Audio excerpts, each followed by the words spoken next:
Hi friends, வாங்க 10 நிமிஷத்தில் உருளைக்கிழங்கு பொரியல் எப்படி செய்யலாம் பார்க்கலாம் வாங்க.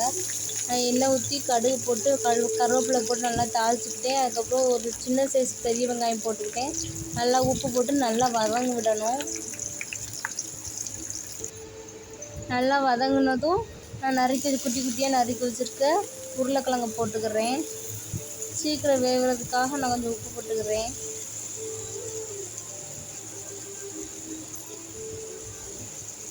நல்லா அடி பிடிக்காமல் கொஞ்சம் கிண்டிக்கிட்டே இருக்கணும்.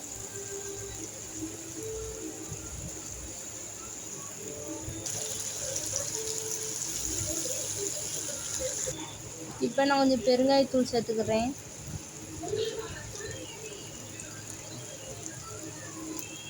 நல்லா அடி பிடிக்காமல் 10 நிமிஷத்தில் கிண்டிக்கிட்டே இருக்கணும். அதுக்கப்புறம் நான் சிக்கன் 65 பொடி கொஞ்சம் சேர்த்துக்கிறேன்.